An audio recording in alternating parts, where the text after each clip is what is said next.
What happens when a billionaire's daughter discovers her husband's affair? She confronts him at an upscale restaurant. What happens next will shock you. His mistress throws wine directly at her pregnant belly while live streaming to 2 million followers. But that's just the beginning. This viral incident exposed a conspiracy so twisted. It involved fake pregnancies, embezzled millions, and a father's betrayal that went deeper than anyone imagined. The pregnant wife thought she hit rock bottom when that wine hit her face. She had no idea 3 more devastating blows were coming that would destroy everything she believed about her life. If you want to see how this incredible, true story unfolds, hit that like button, drop a comment with your thoughts, and subscribe for more shocking real-life dramas. You won't believe how this ends. Stephanie Claire Davidson stared at the burner phone in her trembling hands, 7 months pregnant and feeling like her world was crumbling. The device had fallen from her husband Bradley's gym bag, and the messages she found made her stomach turn. Explicit photos, romantic promises, and detailed plans for secret meetups painted a picture of betrayal she never saw coming. "Baby, you're everything she's not," read one message to someone named Tiffany. "Can't wait until this pregnancy nightmare is over and we can be together properly." Stephanie sank onto their king-size bed in their Westchester mansion, her hand instinctively moving to her swollen belly. Baby Emma kicked gently, as if sensing her mother's distress. The irony wasn't lost on her that she discovered her husband's affair in the same room where they'd celebrated her pregnancy test just 7 months ago. Bradley James Coleman had swept her off her feet 3 years ago at a charity gala. He was the successful real estate mogul who promised her the world, and she was the ambitious marketing executive who believed in fairy tale endings. Their wedding had been featured in Town and Country magazine, complete with 500 guests and a reception that cost more than most people's houses. But somewhere between the honeymoon phase and her morning sickness, Bradley had grown distant. He worked later hours, took more business trips, and showed less interest in preparing for their baby's arrival. Stephanie had attributed it to stress from his expanding business empire, never imagining he was building a secret life with someone else. The bedroom door opened and Bradley walked in, fresh from the gym, his 6-foot frame still impressive despite his 32 years. His smile faltered when he saw the phone in her hands. "Stephanie, I can't explain," he said, but his voice lacked conviction. "Can you?" she asked, surprised by how calm she sounded. "Can you explain telling Tiffany that our pregnancy is a nightmare? Can you explain promising her vacations to Europe while I'm planning our daughter's nursery?" Bradley ran his hands through his dark hair, a gesture she once found endearing but now recognized as his tell when caught in a lie. "It's not what you think. She's just someone I talk to when things get overwhelming." "Overwhelming?" Stephanie stood slowly, her pregnancy making quick movements difficult. "I'm carrying your child. Bradley, I'm supposed to be your partner, not your burden." The conversation that followed was a masterclass in gaslighting. Bradley insisted the messages were taken out of context, that Tiffany was just a friend who understood the pressure he was under.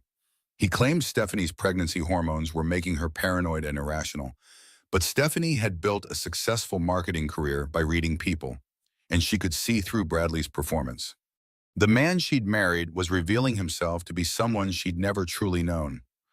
"I need some air," she finally said, grabbing her purse and car keys. "Where are you going?" Bradley asked, following her toward the garage.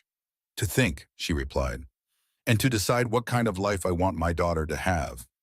As she drove away from their mansion, Stephanie felt the weight of her isolation. Her own father, tech billionaire Jonathan Michael Davidson, had cut ties with her when she married Bradley, claiming she was throwing her life away on a social climbing opportunist. Her mother had passed away 5 years earlier, leaving Stephanie without her strongest advocate. The only person she had left was Rebecca Ann Foster, her best friend since college who worked as a nurse at Mount Sinai Hospital. Rebecca had been the one constant through Stephanie's whirlwind romance, lavish wedding, and now this devastating discovery. Stephanie pulled into Rebecca's driveway and texted, "Emergency. Need to talk."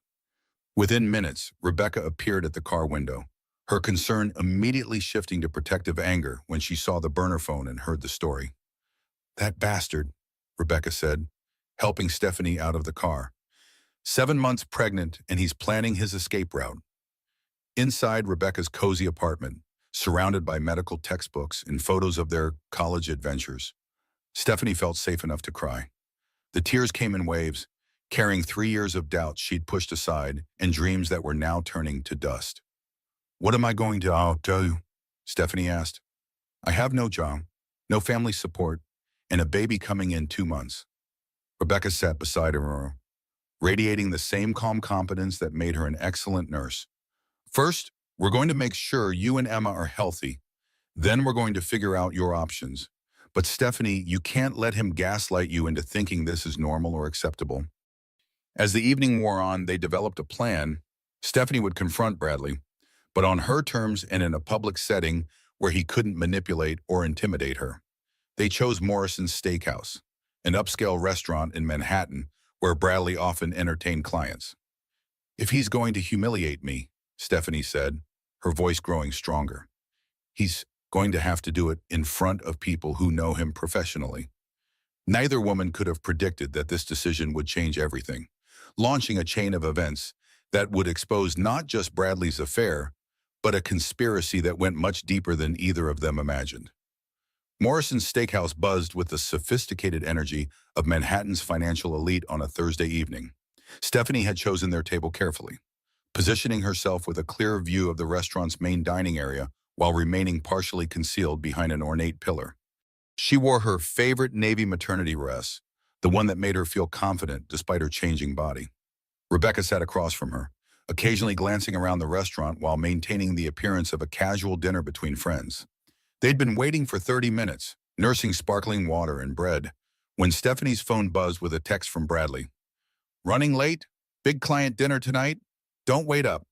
Stephanie showed the message to Rebecca, who shook her head in disgust. "The lies just keep coming, don't they?" "He doesn't even know I'm here," Stephanie said. "This was supposed to be our test. If he showed up alone or canceled entirely, maybe there was hope. But if he brought her—" Her voice trailed off as the restaurant's front door opened. Bradley entered with confident strides, wearing his charcoal Tom Ford suit and the smile he reserved for impressing important people. Behind him walked a stunning blonde woman in Ausweiton who looked like she'd stepped off a magazine cover. Tiffany Rose Martinez was everything Stephanie wasn't at 7 months pregnant. Tall, perfectly proportioned, wearing a red dress that cost more than most people's monthly salary. Her social media presence boasted 2 million followers who hung on her every post about luxury lifestyle and high-end fashion. "That's her," Stephanie whispered, her heart pounding as she watched Bradley place his hand possessively on Tiffany's lower back while the hostess led them to a corner table. Rebecca followed her gaze and let out a low whistle. "She's young, really young, 24 to be exact." Though Tiffany carried herself with the confidence of someone who'd learned early how to use her beauty as currency, she'd grown up in Queens, the daughter of Vernon Anthony Martinez, a hard-working mechanic who'd sacrificed everything to give his daughter opportunities he never had. But somewhere along the way, Tiffany had decided that hard work was for other people. Social media had become her escape route from her blue-collar roots, and wealthy men like Bradley were stepping stones to the lifestyle she felt she deserved. Stephanie watched as Bradley and Tiffany settled at their table, noting how comfortable they seemed together. This wasn't a new relationship or a moment of weakness. The way Tiffany laughed at Bradley's jokes, how he anticipated her needs, their synchronized body language all spoke of an established, intimate partnership. "Look at how he's looking at her," Stephanie said, her voice barely audible over the restaurant's ambient noise. "He used to look at me that way." Rebecca reached across the table and squeezed her friend's hand. "That was before he showed you who he really is. You're seeing the mask he wears for new conquests." As the server approached their table, a young woman with kind eyes who immediately noticed Stephanie's distressed expression. "Ladies, are you ready to order, or would you like a few more minutes?" "A few more minutes, please," Rebecca replied smoothly. "We're waiting to see if our evening gets more interesting." As the server moved away, Stephanie's phone buzzed again. This time it was a notification from Instagram. Tiffany had just posted a story tagged at Morrison's Steakhouse, featuring a photo of an expensive wine bottle with the caption, "Date night with my favorite successful man." "She's live posting their date," Stephanie said, showing Rebecca the phone. "She's literally documenting my husband's infidelity for her followers." Rebecca's expression hardened. As a nurse, she'd seen too many women trapped in abusive relationships, and she recognized the signs of psychological manipulation in Bradley's behavior. "Stephanie, this isn't just an affair. This is systematic cruelty. He's not just cheating on you, he's flaunting it. Across the restaurant, Bradley was leaning close to Tiffany, whispering something that made her throw back her head and laugh. The sound carried across the dining room, drawing approving glances from other patrons who saw only a beautiful couple enjoying an evening out. Stephanie felt Emma kick strongly, as if the baby could sense her mother's emotional turmoil. The movement reminded her that she wasn't just fighting for herself anymore. She was fighting for her daughter's future, for the kind of world she wanted to bring her child into. "I have to talk to him," Stephanie said, her voice gaining strength. "I can't let him continue this charade while I sit here knowing the truth." "Are you sure you're ready for this?" Rebecca asked. "Once you confront them publicly, there's no going back. Your marriage will be over." Stephanie looked down at her wedding ring, a 3-carat diamond that had once symbolized forever. Now it felt like a shackle, binding her to a man who saw her pregnancy as an inconvenience and their marriage as a burden. "My marriage is already over," she said. "I just need to stop pretending otherwise." But as Stephanie prepared to stand and walk across the restaurant to confront her husband and his mistress, she had no idea that the evening would unfold in ways far more devastating than a simple case of adultery. Hidden cameras were already recording, social media was already buzzing, and powerful people were already positioning themselves for a confrontation that would destroy some lives while dramatically improving others. The stage was set for a public humiliation that would go viral within hours. But the real shock would come when Stephanie discovered that her husband's betrayal was just the opening move in a much larger game. Stephanie's legs felt unsteady as she made her way across Morrison's Steakhouse, her 7-month pregnant belly leading the way like a beacon announcing her vulnerability. Rebecca followed close behind, ready to provide support if needed. The ambient chatter of the restaurant seemed to fade as Stephanie approached the corner table where her husband sat intimately close to his mistress. Bradley had his back to her, completely absorbed in whatever Tiffany was saying. His hand rested casually on her thigh, a gesture so natural it spoke of countless similar moments in private. Tiffany spotted Stephanie first, her expression shifting from sultry amusement to something that looked almost like satisfaction. "Bradley," Stephanie said, her voice carrying clearly in the sudden quiet that seemed to surround their table. Her husband turned, and for a split second, his mask slipped completely. She saw shock, guilt, and something that might have been genuine regret flash across his features before his businessman's composure reasserted itself. "Stephanie, my son," he said, standing quickly and nearly knocking over his wineglass. "What are you doing here?" "Having dinner with Rebecca," she replied, gesturing toward her friend, who had positioned herself slightly behind and to the side, creating a protective barrier. "The question is, what are you doing here? I thought you had a big client dinner tonight." Bradley's eyes darted between his pregnant wife and his young mistress, calculating damage control strategies. "This is a client dinner. Tiffany is one of our most important tenants." Stephanie felt Emma kick sharply, as if even her unborn daughter could sense the lies being spoken. "Really, and do all your tenant meetings involve holding hands in intimate whispers?" Tiffany chose that moment to speak, her voice honey-sweet with an underlying edge of malice. "Actually, Mrs. Coleman, Bradley has told me so much about your situation. It sounds quite complicated." The word situation was delivered with subtle disdain, as though Stephanie's pregnancy and marriage were inconvenient obstacles rather than sacred commitments.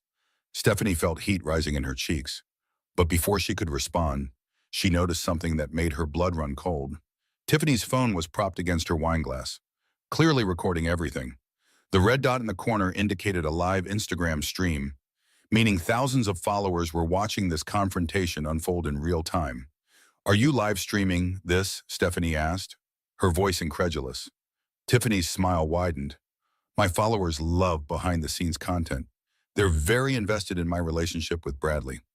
"Your relationship," Stephanie repeated, her voice rising despite her efforts to maintain composure. "He's my husband. We're having a baby in 2 months."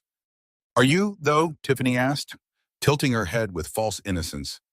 "Because Bradley told me you two have been growing apart for months. He said the pregnancy was more your idea than his."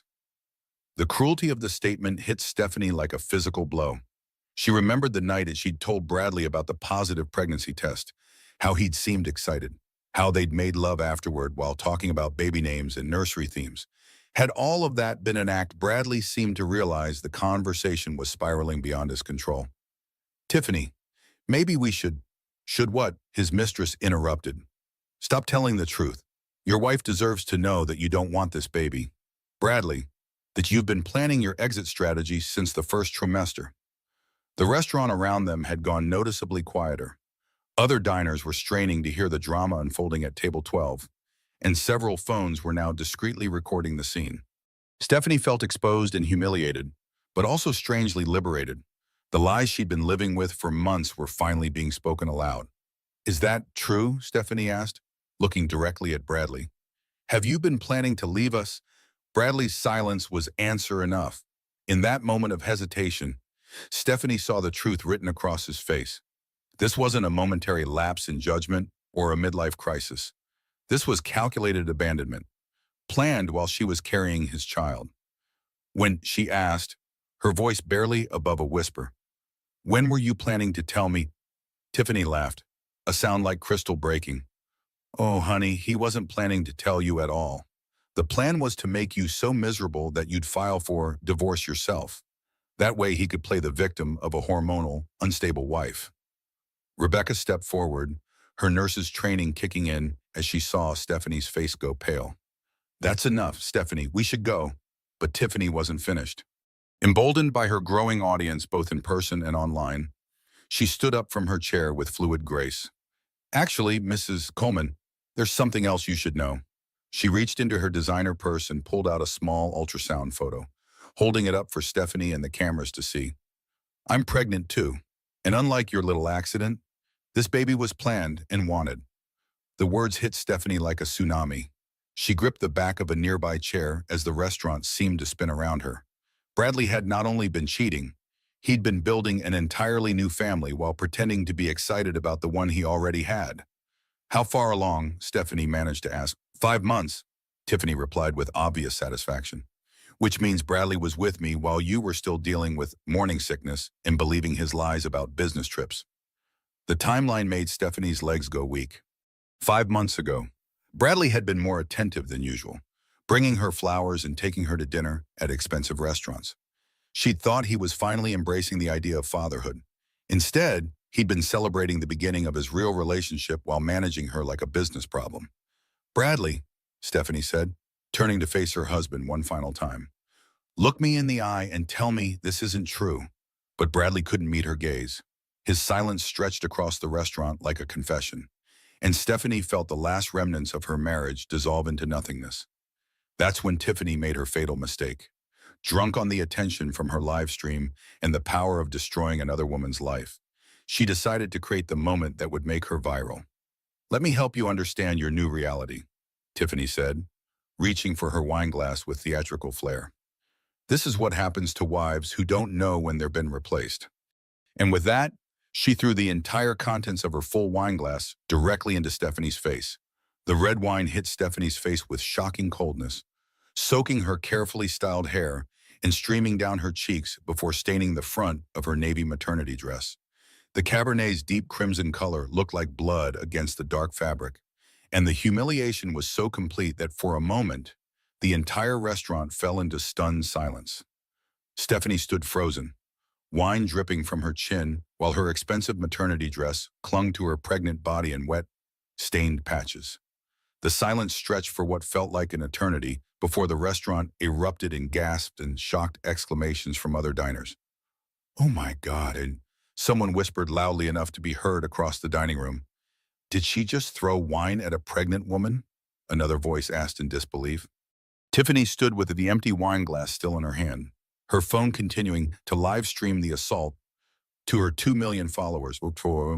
Her expression showed no remorse, only the satisfaction of someone who just delivered what she considered a perfect finale to her performance. "Accept reality, Stephanie," Tiffany said, her voice cutting through the stunned white silence. "He doesn't love you anymore. Stop clinging to a man who's moved on." Rebecca immediately rushed forward with napkins from nearby tables, trying to help Stephanie clean the wine from her face and hair. "You're absolutely insane," she told Tiffany. "You just assaulted a pregnant woman in front of dozens of witnesses." "I threw wine on a woman who doesn't know when she's beaten." Tiffany replied without remorse. Pregnancy doesn't make her special. It just makes her inconvenient. Multiple phones were now openly recording the incident. Stephanie realized that within hours, video of her humiliation would be circulating across social media platforms. The pregnant wife publicly assaulted by her husband's mistress while he did nothing to defend her.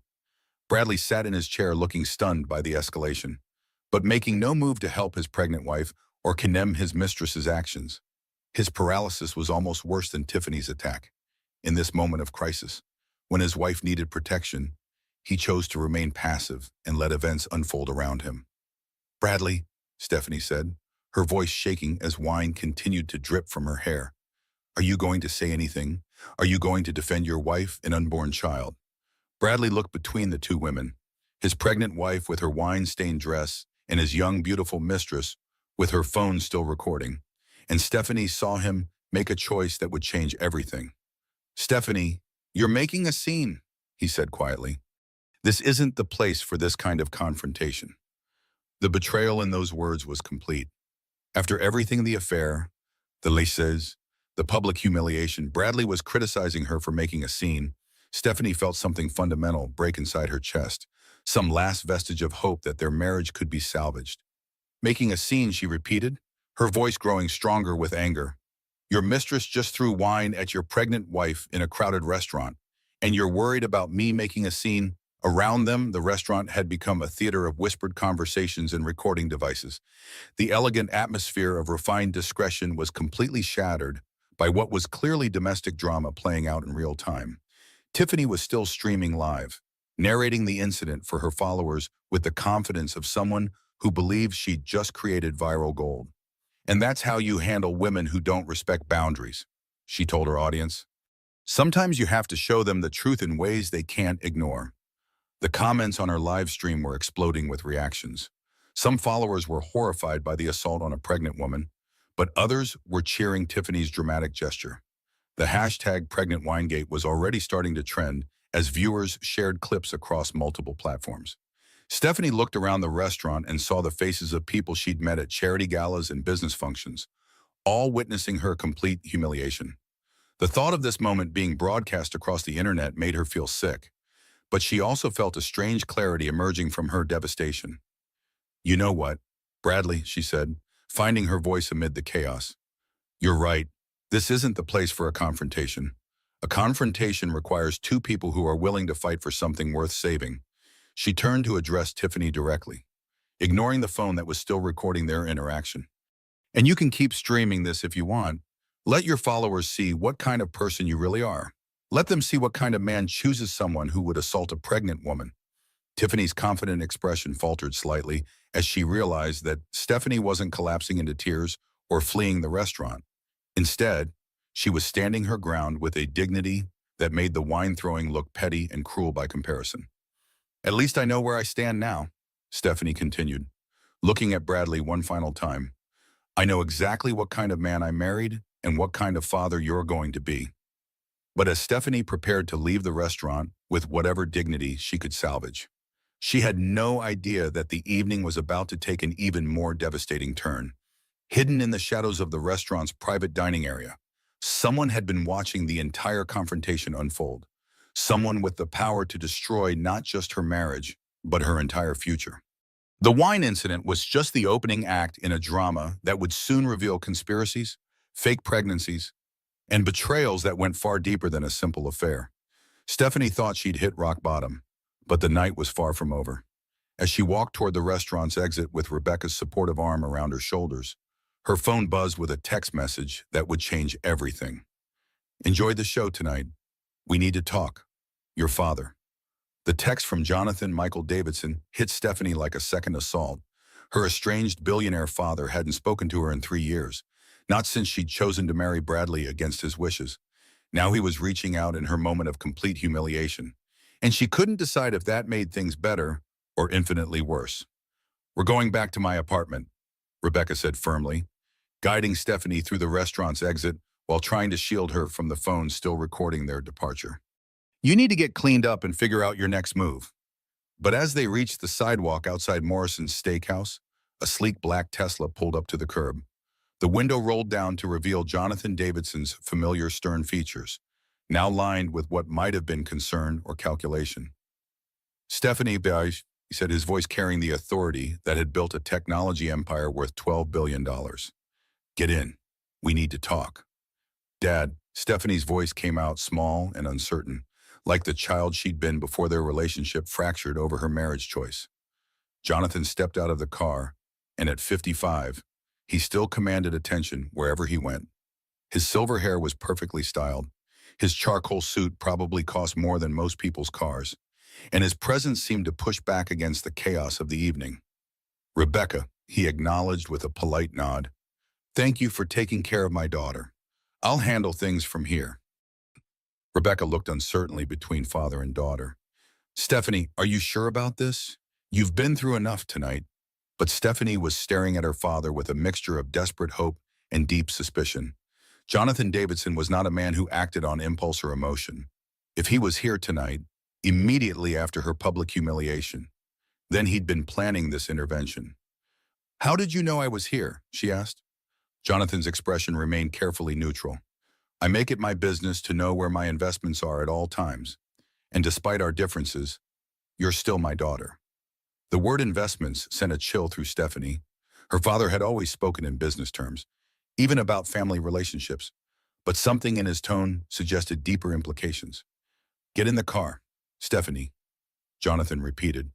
There are things you need to understand about tonight, about Bradley, and about why I tried to warn you 3 years ago. Against Rebecca's obvious concern, Stephanie climbed into the Tesla's passenger seat.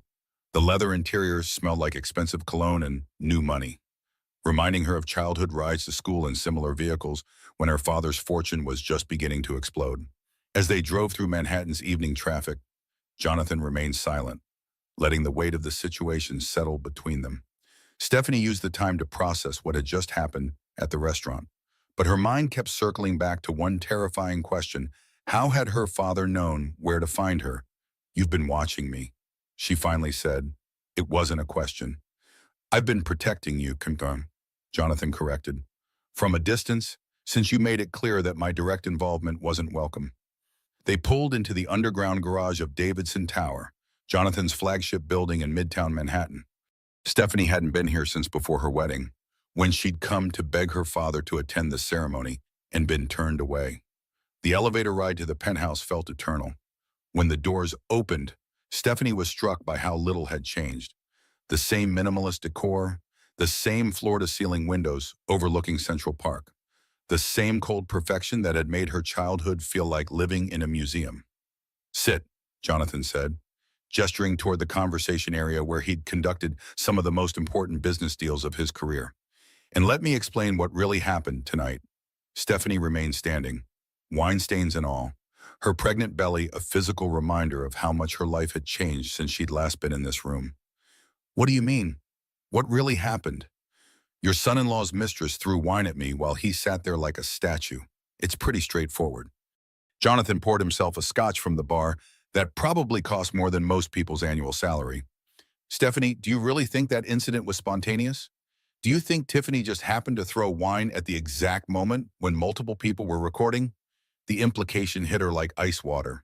You're saying it was planned. I'm saying that Bradley and Tiffany aren't just having an affair, Jonathan replied, settling into his chair with the calm demeanor of someone delivering a business presentation. They're working together to destroy your credibility, your stability, and ultimately your parental rights. Stephanie felt the baby kick frantically, responding to her elevated stress levels. That's impossible. Bradley might be a cheater, but he wouldn't. Wouldn't what conspire to paint you as an unfit mother so he can claim full custody and avoid paying alimony? Jonathan pulled out a tablet and began scrolling through what appeared to be financial documents. Stephanie, your husband is broke. His real estate empire is built on loans he can't repay and partnerships that are about to collapse. The revelation hit her like another wine glass to the face. What are you talking about? Bradley's company is worth millions. Bradley's company is worth exactly what I've allowed it to be worth, Jonathan said quietly. I've been backing his projects for the past 2 years, keeping him afloat while he dug himself deeper into debt and bad decisions. Stephanie stared at her father in growing horror. You've been funding his business. Why would you do that? Jonathan's expression hardened with something that might have been regret. Because I wanted you to see who you really married. I wanted you to discover his true character when the pressure became too much for him to maintain his facade. The room seemed to spin around Stephanie as the full scope of her father's manipulation became clear. You orchestrated this. You've been pulling strings to make Bradley fail so that I would come crawling back to you. I've been protecting my daughter and my grandchild from a man who was never worthy of either, Jonathan replied without apology. Bradley Coleman is exactly what I told you he was 3 years ago, a social climbing opportunist with more ambition than character. Stephanie felt Emma kick again, stronger this time, as if the baby could sense the emotional upheaval surrounding her before birth. The realization that her father had been manipulating her marriage from behind the scenes was almost as devastating as discovering Bradley's affair. The wine incident, she said slowly, pieces clicking into place. You knew it was going to happen. Jonathan didn't deny it. I knew Bradley was planning something desperate. Men like him always choose the nuclear option when they feel cornered. I just made sure there would be witnesses and documentation when he revealed his true nature. The betrayal was complete now. Not only had her husband been planning to abandon her and their child, but her father had been orchestrating the entire collapse while positioning himself as her savior. Stephanie felt trapped between two men who saw her as a prize to be won rather than a person with her own agency. What do you want from me? She asked, exhaustion replacing anger in her voice. I want you to let me fix this. Jonathan replied, Bradley's about to discover that his business empire was more fragile than he realized. Without my backing, he'll be bankrupt within weeks. The video of tonight's incident is already going viral, destroying his social reputation along with his financial one. Stephanie looked out the windows at the city lights below, thinking about the child growing inside her and the life she'd been planning. Everything felt like lies now, built on manipulation and hidden agendas she'd never suspected. And if I don't, she asked. Jonathan's smile was cold but not unkind. Then you'll raise my granddaughter alone, but with all the resources and protection the Davidson name can provide.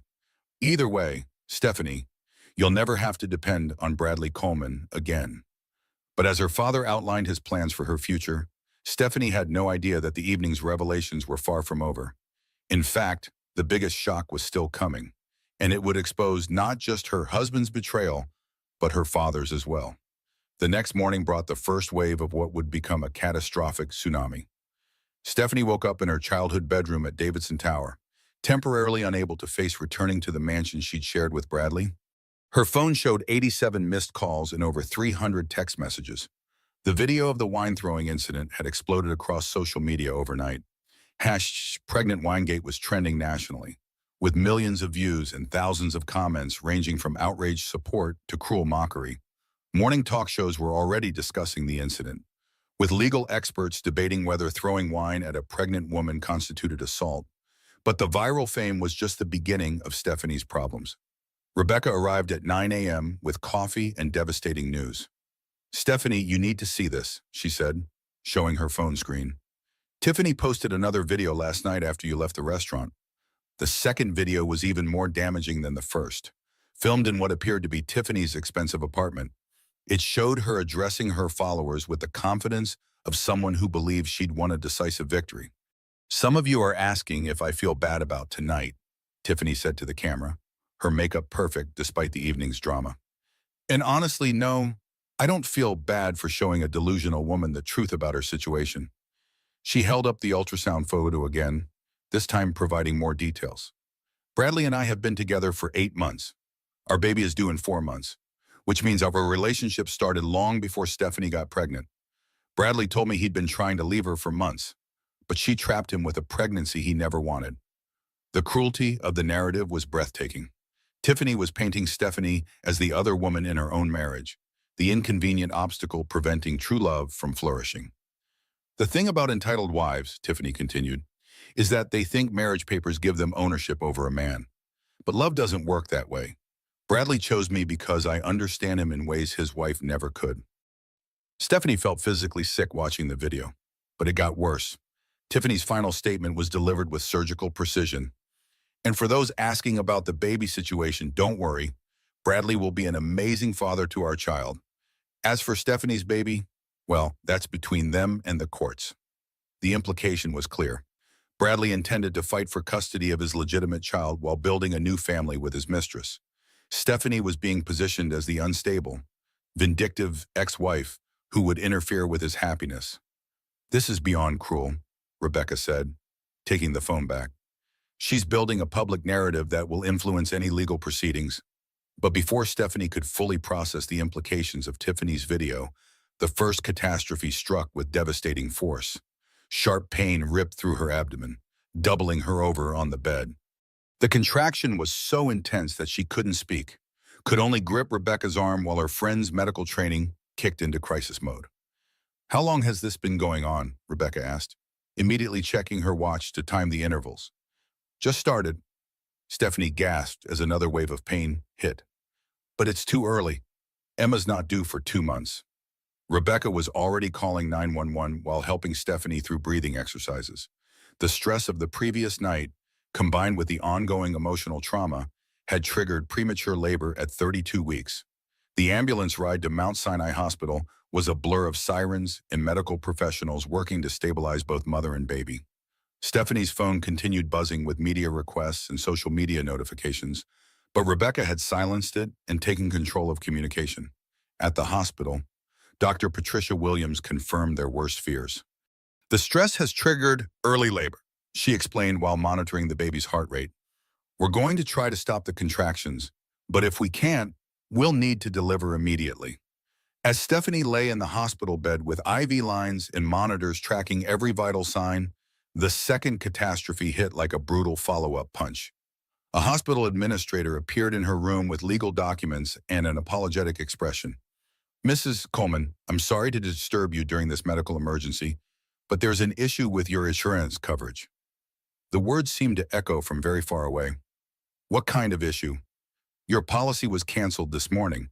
We've been trying to reach your husband to resolve the billing questions, but he's not answering our calls." Rebecca snatched the paperwork and began reading with the efficiency of someone who understood medical billing. Her expression grew darker with each page. "Stephanie, this says Bradley canceled your coverage yesterday, the same day as the restaurant incident." The timeline was too convenient to be coincidental.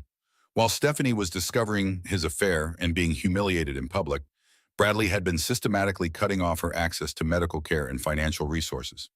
"How much will the delivery cost without insurance?" Stephanie asked, though she was afraid to hear the answer. The administrator consulted her tablet with obvious discomfort. "For a premature delivery with potential NICU stay, you're looking at anywhere from $50,000 to $200,000, depending on complications." Stephanie felt the room spinning around her. She had no job, no independent income, and now no insurance.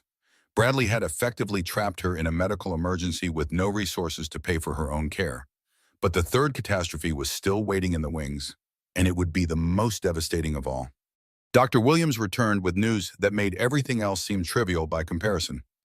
"Mrs. Coleman, we've managed to stop the contractions for now, but I need to discuss something serious with you." She consulted her chart with the careful demeanor of someone delivering life-changing information. "The stress levels you've experienced have put both you and the baby at significant risk. Any additional emotional trauma could trigger labor that we might not be able to stop." The medical reality was stark. Stephanie needed complete rest and minimal stress for the next 2 months if she wanted to deliver a healthy baby. But the legal and financial attacks that were already beginning would make that impossible, as if summoned by cruel timing. Stephanie's phone rang with a call from an unknown number. Rebecca answered it on speaker, and a professional male voice filled the hospital room. "Mrs. Coleman, this is attorney Michael Roberts from Harrison and Associates. I'm calling to inform you that my client, Bradley Coleman, filed for emergency custody of your unborn child this morning. You're required to appear in family court next week." The final piece of Bradley's strategy clicked into place. He wasn't just abandoning his pregnant wife. He was positioning himself to take their child while painting her as an unfit mother. The wine incident, the canceled insurance, and now the custody filing were all part of a coordinated attack designed to destroy her ability to fight back. On what grounds, Rebecca demanded? Emotional instability, financial irresponsibility, and endangering the welfare of an unborn child through reckless behavior. The attorney replied with clinical detachment. Stephanie realized that every moment of her public humiliation had been documented and would now be used against her in court. The viral video that showed her being assaulted was being reframed as evidence of her inability to maintain a stable environment for a child. As the call ended and the weight of her situation settled over her, Stephanie felt something break inside her chest. Not just her heart or her hopes, but her fundamental belief that justice existed in the world. She was 7 months pregnant, medically fragile, financially ruined, and facing an illegal battle against a man who had spent months planning her destruction. The triple catastrophe had left her more vulnerable than she'd ever been in her life. But what Stephanie didn't know was that help was coming from an unexpected source, and that the biggest revelation of all was still waiting to be exposed. Sometimes the worst moments in life create the conditions for the most surprising reversals, and Stephanie's story was far from over. Vernon Anthony Martinez arrived at Mount Sinai Hospital at 6 a.m. on Saturday morning, carrying a thermos of coffee and an expression of deep shame. The 60-year-old mechanic looked completely out of place in the sterile medical environment, his work clothes clean, but clearly marking him as someone from a different world than the wealthy players in his daughter's drama. Rebecca was keeping watch in Stephanie's room when Vernon appeared in the doorway, hat in hand like a man approaching a confessional. "Excuse me, miss, I'm looking for Stephanie Coleman. I'm Vernon Martinez." The name didn't immediately register with Rebecca until Vernon added quietly, "I'm Tiffany's father." Rebecca's defensive posture relaxed slightly when she saw the genuine distress in Vernon's weathered features. This wasn't a man coming to cause more trouble. This was a father dealing with the shame of his child's actions. "She's sleeping," Rebecca said softly, gesturing towards Stephanie's bed where monitors continued tracking both mother and baby's vital signs. The doctors finally got her blood pressure stabilized around midnight. Vernon nodded, studying Stephanie's face with the careful attention of someone trying to understand how his daughter had caused such devastation. "I drove all night from Queens. Couldn't sleep after I saw that video." "Which video?" Rebecca asked, though she suspected she knew. "All of them," Vernon replied heavily. "The restaurant, the follow-up from her apartment, the morning show interview she did this morning before I could stop her." Rebecca's heart sank. She'd been so focused on Stephanie's medical crisis that she hadn't monitored the continued media coverage. There was another interview. Vernon pulled out his phone with the reluctance of someone sharing evidence of his own failure as a parent. She was on Good Morning America at 7, talking about standing up to entitled wives and fighting for real love. The video showed Tiffany in a designer dress, sitting confidently across from sympathetic hosts who treated her like a brave young woman fighting against an unfair system.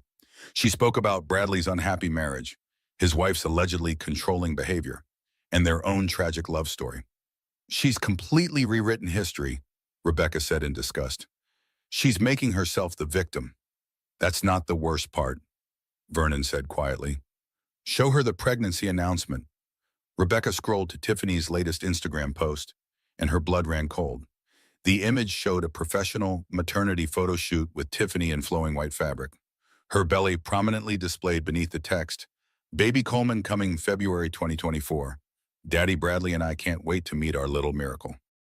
The post had already garnered 50,000 likes and thousands of supportive comments from followers who saw only a beautiful young couple expecting their first child together. February, Rebecca calculated quickly. That would make her 6 months pregnant, not 5 like she claimed. Vernon's expression grew even more pained. "Miss, I need to tell you something about my daughter's pregnancy. Something that's going to change everything." Before he could continue, Stephanie stirred in her hospital bed, awakened by their voices.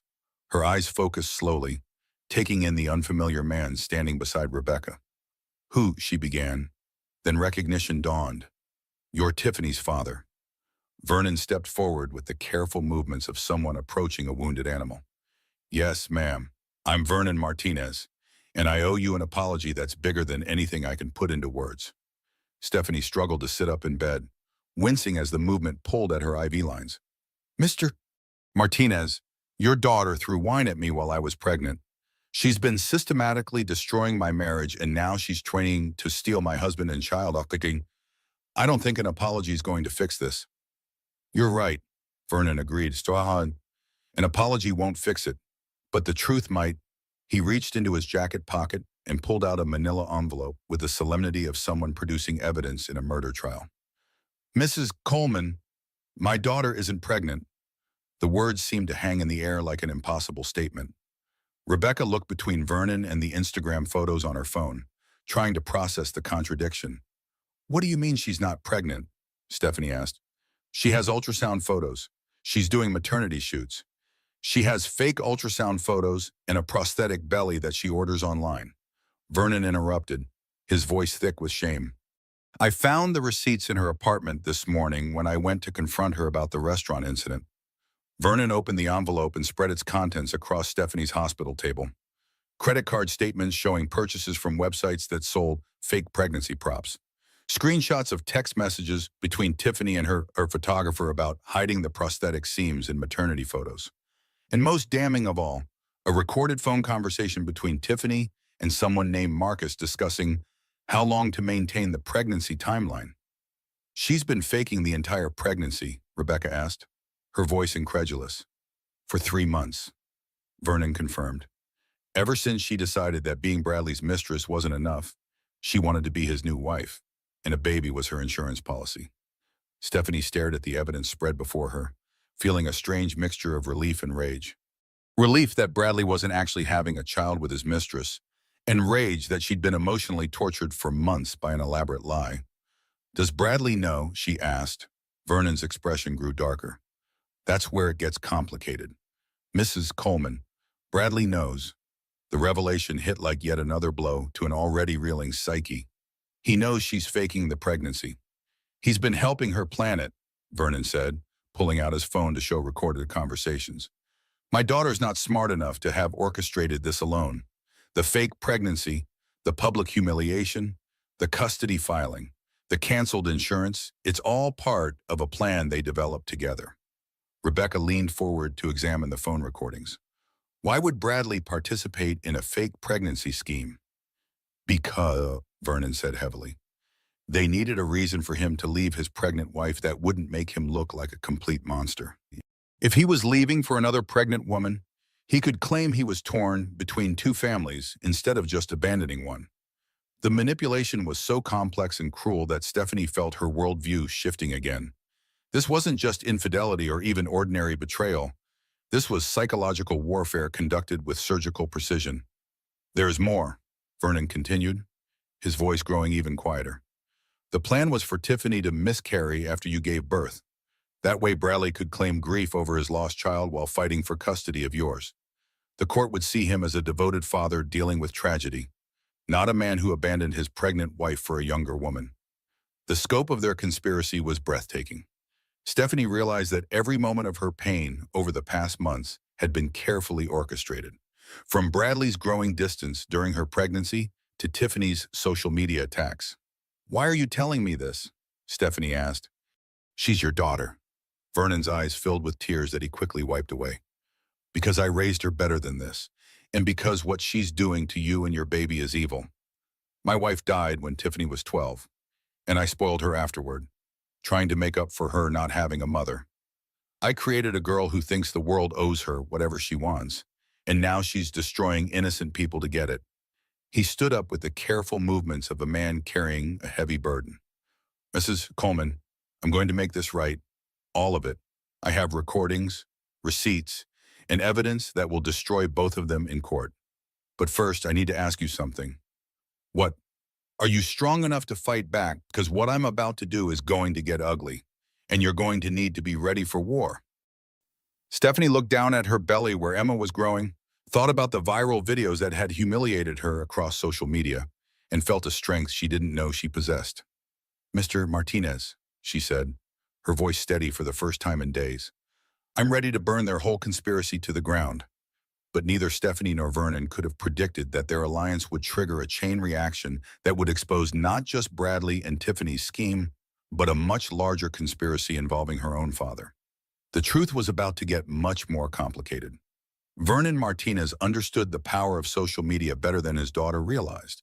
While Tiffany had been using Instagram to build her false narrative, her father had been quietly documenting her deception with the methodical precision of a man who'd spent 40 years solving mechanical problems. Mrs. Coleman, he said, setting up his phone to record. Are you ready to tell the truth to the same audience that watched you get humiliated? Stephanie looked at her reflection in the phone's camera, pale, exhausted, wearing a hospital gown instead of designer clothes, and realized she had nothing left to lose. What do you want me to say? Just tell them what happened. All of it, from the beginning. Vernon had created a new Instagram account called Truth About Tiffany and was preparing to live stream what would become the most watched reversal in social media history. But first, he had some evidence to present. Folks, he began, addressing the camera with the straightforward manner of someone who'd never performed for an audience before. My name is Vernon Martinez, and I'm Tiffany Martinez's father. 3 days ago, my daughter threw wine at a pregnant woman in a restaurant, and that video has been seen by millions of people. The live stream immediately began attracting viewers as word spread across social media that Tiffany's father was speaking out. The viewer count climbed rapidly, 1,000, 5,000, 10,000 people watching in real time. I'm here to tell you that everything my daughter has said about her relationship with Bradley Coleman and his wife Stephanie is a lie, Vernon continued, his voice gaining strength. And I have proof. He held up the prosthetic pregnancy belly that he'd found in Tiffany's apartment, turning it slowly for the camera. This is what my daughter has been wearing for 3 months to fake a pregnancy. She bought it online for $250. The comments section exploded with reactions ranging from shock to disbelief to outrage. Vernon methodically presented each piece of evidence: the fake ultrasound photos purchased from a website that specialized in prop pregnancies, credit card statements showing payments to realistic pregnancy props, and text messages between Tiffany and her photographer about concealing the prosthetic. But the pregnancy fake isn't the worst part, Vernon said, his voice heavy with shame. The worst part is that Bradley Coleman, the husband of the woman my daughter assaulted, has been helping her plan this deception. He played the recorded phone conversations between Tiffany and Bradley, their voices clearly audible as they discussed the timeline for the fake pregnancy, the restaurant confrontation, and their plans for custody proceedings. The plan was for Tiffany to fake a miscarriage after Mrs. Coleman gave birth, Vernon explained to his rapidly growing audience. That way, Mr. Coleman could appear to be a grieving father fighting for his remaining child, instead of what he really is, a man who conspired to psychologically torture his pregnant wife. By this point, the live stream had attracted over 100,000 viewers, and clips were being shared across every social media platform. Had a fake pregnancy and #Tiffany exposed were beginning to the trend alongside the original @PregnantWinegate hashtag. Vernon turned the camera towards Stephanie, who had been listening to her husband's recorded voice with a mixture of horror and vindication. Mrs. Coleman, would you like to tell people what really happened that night at the restaurant? Stephanie looked directly into the camera, and when she spoke, her voice carried a strength that surprised even her. 3 nights ago, I discovered my husband was having an affair. I confronted him and his mistress in a public restaurant, and she threw wine at me while I was 7 months pregnant. What I didn't know then was that everything about their relationship was a lie designed to destroy my mental health and steal my child. She detailed the manipulation, the canceled insurance, the custody filing, and the elaborate conspiracy that had been designed to paint her as an unfit mother. As she spoke, her story was being shared and reshared across social media, with millions of people watching the narrative flip in real time. I believed I was fighting for my marriage, Stephanie continued. I didn't realize I was fighting for my sanity against 2 people who had planned my destruction for months. The live stream was interrupted by a phone call that Vernon put on speaker. Margaret Louise Coleman, Bradley's mother, was calling with news that would accelerate the viral reversal beyond anything they could have imagined. Mr. Martinez? Margaret's voice came through clearly. I just wanted you to know that I've been watching your broadcast. I'm Bradley's mother, and I have information that your audience needs to hear. Vernon looked at Stephanie, who nodded weakly. Mrs. Coleman, you're on speaker with about 200,000 people watching. Good, Margaret said, with steel in her voice, because I want everyone to know that my son is not just a cheater and a conspirator. He's also a thief. The accusation hung in the air as Margaret explained that she'd spent the morning reviewing Bradley's business records after seeing Vernon's evidence. My son has been embezzling money from his real estate company for 2 years. He's stolen over $3 million from investor accounts to fund his lifestyle and pay for his affair. She provided bank routing numbers, investment account details, and evidence of forged documents that Bradley had used to cover his tracks. The reason he needed to destroy Stephanie's credibility was because he knew his financial crimes were about to be discovered. He was planning to blame his wife's emotional instability for any irregularities in their personal finances. The live stream audience was witnessing a complete reversal of the narrative that had dominated social media for 3 days. Stephanie was no longer the hysterical pregnant wife making a scene. She was the victim of an elaborate conspiracy involving fake pregnancy, financial fraud, and psychological abuse. Christopher David Hayes, Bradley's business partner, called in next with even more damaging revelations. "I've been trying to reach Bradley for 2 days to discuss some accounting discrepancies," he said over the speaker. "After hearing Mrs. Coleman's testimony, I checked our books more carefully. Bradley has been running a Ponzi scheme through our development projects. The financial crimes were extensive enough to trigger federal investigations, and Christopher was already coordinating with the FBI to preserve evidence before Bradley could destroy it." As the live stream continued, other voices began joining the conversation. Former employees who'd witnessed Bradley's erratic behavior, business associates who'd noticed financial irregularities, and even some of Tiffany's own friends who'd suspected her pregnancy was fake but hadn't spoken up. The most powerful moment came when Rebecca joined the broadcast to provide medical perspective on the stress-induced premature labor that had hospitalized Stephanie. "What these people did to a pregnant woman isn't just morally wrong," she said. "It's medically dangerous. The psychological torture they inflicted could have killed both mother and baby." By the time Vernon ended the live stream after 3 hours, over 5 million people had watched some portion of the broadcast. The evidence presented was so overwhelming and the reversal so complete that mainstream media outlets were already picking up the story. Justice for Stephanie was trending globally, and Bradley Coleman had gone from sympathetic husband to public enemy in a matter of hours. Law enforcement agencies were issuing warrants, investors were freezing assets, and Tiffany's social media accounts were being bombarded with evidence of her deception. But the most satisfying moment came when Vernon showed the final piece of evidence: security footage from a medical supply store showing Tiffany purchasing her prosthetic pregnancy belly while already 3 months into her supposed pregnancy. "That's my daughter," Vernon said sadly, "buying the props she needed to destroy another woman's life. I raised her, and I failed her. And I'm sorry for what that failure cost you, Mrs. Coleman." As the broadcast ended and the evidence circulated across the internet, Stephanie felt something she hadn't experienced in months: hope. The truth was finally out, and the people who had conspired to destroy her were about to face consequences that would change their lives forever. But she still didn't know about the final twist that was waiting to be revealed, a conspiracy that went even deeper than Bradley and Tiffany's scheme and involved the one person she'd trusted to protect her. The viral live stream had been over for 6 hours when Jonathan Davidson arrived at Mount Sinai Hospital, carrying a bouquet of white roses and an expression that Stephanie had learned to recognize as dangerous. Her billionaire father had been conspicuously absent during the 3-day media circus, allowing events to unfold without his direct intervention.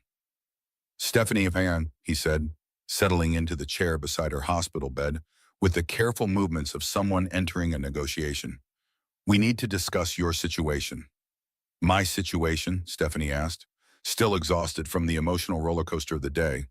"Dad, didn't you watch Vernon's broadcast? Bradley and Tiffany are finished. The FBI is investigating the embezzlement, and the fake pregnancy evidence is everywhere." Jonathan nodded approvingly. "Vernon Martinez did excellent work. Very thorough, very compelling. He's effectively destroyed both Bradley and his mistress with surgical precision." Something in her father's tone made Stephanie's stomach clench with familiar dread. "Why do I get the feeling you're not here to celebrate?"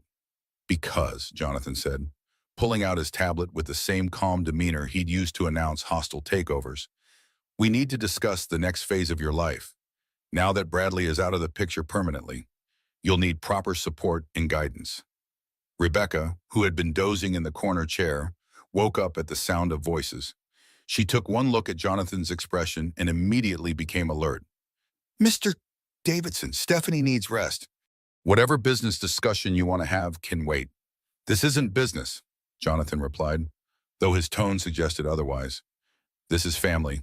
Stephanie, I've prepared a comprehensive plan for your future. Full financial support, legal protection, medical care for you and Emma, and complete security from any further harassment. The offer sounded too generous, which immediately raised Stephanie's suspicions. What's the catch, Dad? No catch, just common sense boundaries. Jonathan began scrolling through documents on his tablet.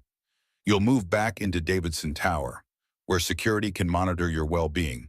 You'll work with our legal team to ensure Bradley faces maximum consequences. And you'll allow me to handle media relations to protect both you and my granddaughter from further public scrutiny. Each condition sounded reasonable individually, but together they painted a picture of complete control. Stephanie recognized the pattern from her childhood. Her father's protection always came with strings attached. What about my independence, she asked. What ends about making my own choices? Jonathan's expression hardened slightly. Stephanie, you've just been through a conspiracy that nearly destroyed your life and endangered your child. Your judgment in personal relationships has proven to be severely compromised. You need guidance. The criticism stung because it contained just enough truth to be believable. Stephanie had fallen for Bradley's manipulation, missed obvious signs of his deception, and walked into situations that put both her and her baby at risk. But Rebecca wasn't having any of it. Mr. Davidson, your daughter was the victim of an elaborate fraud. She didn't fail. She was targeted by professional manipulators. Was she, Jonathan asked, and something in his tone made both women go very still. Or was she exactly where I needed her to be? The words seemed to echo in the hospital room like a confession. Stephanie stared at her father, pieces of a larger puzzle beginning to click into place with horrible clarity. What do you mean? Where you needed me to be? She asked slowly. Jonathan set down his tablet and leaned back in his chair with the satisfaction of someone whose long-term strategy had finally reached completion. Stephanie, do you really think Bradley Coleman was smart enough to orchestrate that entire conspiracy by himself? Do you think Tiffany Martinez had the resources to maintain a fake pregnancy for months while building a social media presence? Rebecca stood up slowly, steady, her nurse's instincts telling her that they were witnessing something dangerous. Mr. Davidson, what are you saying? I'm saying that Bradley and Tiffany were useful tools in a much larger operation. Jonathan replied matter-of-factly. I needed Stephanie to see Bradley's true character under pressure. I needed her to understand why I objected to their marriage in the first place. Stephanie felt the baby kick frantically as her stress levels spiked again. You were behind all of it, the affair, the restaurant incident, everything. Not behind it, Jonathan corrected. I simply created the conditions that allowed Bradley's true nature to emerge. I funded his business to give him enough rope to hang himself. I made sure Tiffany had the resources to pursue her scheme. I ensured that when Bradley showed his true colors, there would be witnesses and documentation. The scope of her father's manipulation was breathtaking. He hadn't just been pulling strings from behind the scenes. He'd been orchestrating the entire destruction of her marriage while positioning himself as her savior. You let me suffer for months, Stephanie said, her voice growing stronger with anger. You let me think I was losing my mind, that my marriage was failing because of something I'd done wrong. I let you learn a valuable lesson about character and consequences, Jonathan replied without remorse. Bradley Coleman was always going to reveal himself eventually. I simply accelerated the timeline to ensure it happened before Emma was born. Rebecca was reaching for her phone, but Jonathan noticed the movement. I wouldn't call security, Miss Foster. I own this hospital, along with most of the medical facilities in the city. Stephanie's care depends entirely on my continued goodwill. The threat was delivered with casual authority, but it revealed the full extent of Jonathan's control over his daughter's life. He hadn't just been manipulating her marriage, he'd been controlling every aspect of her existence. You're insane, Stephanie said. But even as she spoke, she realized how trapped she was. No quo, no money, no insurance. And now no allies except Rebecca and Vernon Martinez. I'm protective, Jonathan corrected. And now that you've seen what happens when you ignore my guidance, we can move forward with a proper understanding of our relationship.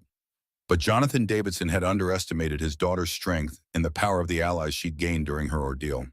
As he outlined his plans for her future, forces were already moving that would expose his manipulation and provide Stephanie with the independence she'd been fighting for. Vernon Martinez had recorded their conversation through Stephanie's phone, which had been live streaming audio to his backup account. Margaret Coleman was already coordinating with federal investigators who were very interested in Jonathan's admission of conspiracy. And most importantly, Stephanie herself was discovering a reservoir of strength she'd never known she possessed. The war for her freedom was about to begin, and this time she wasn't fighting alone. The recording of Jonathan Davidson's confession went viral within hours, but this time the media explosion worked in Stephanie's favor. Vernon Martinez had been running a backup live stream through Stephanie's phone, and over 50,000 people heard her billionaire father admit to orchestrating the conspiracy that had nearly destroyed her life. "Ladies and gentlemen," Vernon said into his phone as he broadcast from the hospital corridor, "you just heard one of the richest men in America confess to psychological torture of his own pregnant daughter. Jonathan Davidson didn't just allow the conspiracy, he funded it, planned it, and executed it." The admission triggered an immediate federal investigation. The FBI agents who had been building cases against Bradley for embezzlement suddenly had evidence of a much larger conspiracy involving market manipulation, fraud, and what prosecutors would later call one of the most sophisticated domestic abuse schemes in modern history. Inside the hospital room, Jonathan was discovering that his careful control over Stephanie's life had some unexpected vulnerabilities. Margaret Coleman arrived with 2 federal agents and a family court judge who had been monitoring the situation since Bradley's custody filing. "Mr. Davidson," Agent Sarah Mitchell said, showing her credentials, "you're under arrest for conspiracy, fraud, and violation of federal domestic abuse statutes." But the most satisfying moment came when Margaret Coleman stepped forward with news that would change everything. "Stephanie, I've been working with Christopher and our attorneys since yesterday. We've recovered the $3 million Bradley stole, plus interest and penalties. As his legal wife, you're entitled to 50% of all recovered assets." The financial reversal was swift and complete. Bradley's embezzlement had been so extensive that when authorities seized his assets, Stephanie found herself with enough money to secure complete independence from both her criminal husband and manipulative father. "There's more," Margaret continued. "Bradley and Tiffany have both been arrested. Bradley for embezzlement, fraud, and conspiracy. Tiffany for fraud, stalking, and what the prosecutor is calling pregnancy impersonation with intent to defraud." Vernon Martinez joined them in the hospital room, carrying legal documents that would formalize his daughter's cooperation with authorities. "Mrs. Coleman, Tiffany has agreed to testify against both Bradley and your father in exchange for a reduced sentence. She's finally ready to tell the truth about everything." The legal proceedings moved with remarkable speed once the evidence became public. Bradley's business empire collapsed within days as investors fled and partners severed all ties. The viral videos that had initially humiliated Stephanie became evidence in multiple federal cases. But the most important development was entirely medical. Dr. Williams appeared with news that made everything else seem secondary. "Mrs. Coleman, your stress levels have stabilized, and the baby's vital signs are excellent. We believe you can carry to full term if you maintain a calm environment." "A calm environment," Stephanie repeated, looking around the room at the FBI agents, lawyers, and family members who were reshaping her entire world. "I think that might actually be possible now." 3 weeks later, Stephanie moved into a modest apartment in Brooklyn, deliberately choosing a normal neighborhood far from Manhattan's power games. She used part of her recovered funds to establish a foundation for women facing domestic abuse, with Vernon Martinez as her first board member. "Mrs. Coleman," Vernon said during their first foundation meeting, "I want you to know that my daughter's actions taught me something important about enabling bad behavior. I spent so many years protecting Tiffany from consequences that I never taught her how to face them." "Your daughter is 24, Stephanie replied. "She has time to learn better.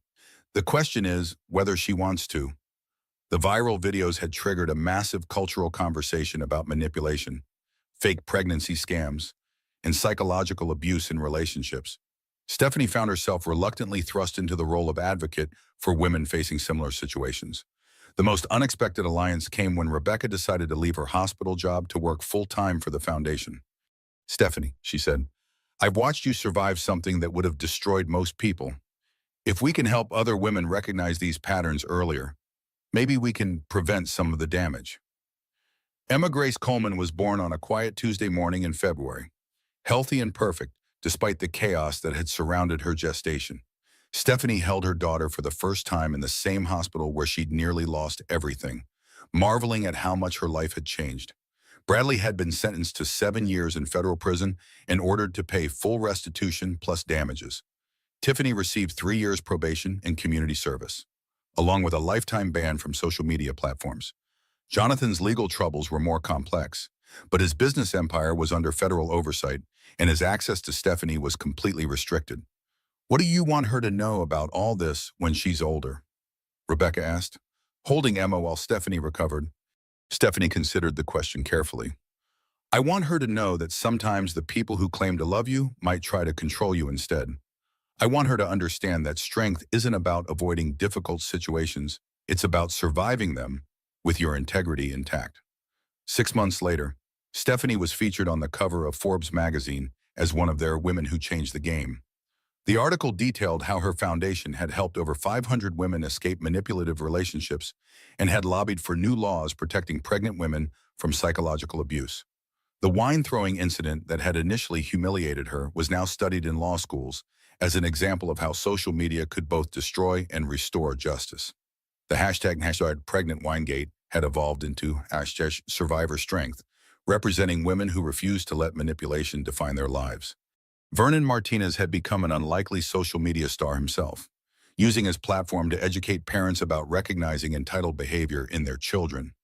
"I created a monster," he would tell audiences, "because I was so afraid of being a bad father that I forgot to be a good one."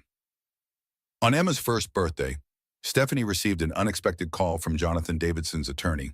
Her father wanted to arrange supervised visits with his granddaughter, claiming he'd undergone therapy and wanted to make amends.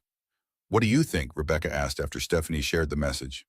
Stephanie looked at Emma, who was taking her first tentative steps across their Brooklyn apartment, and realized that the baby represented everything she'd fought to protect: innocence, hope, and the possibility of building something better from the wreckage of the past.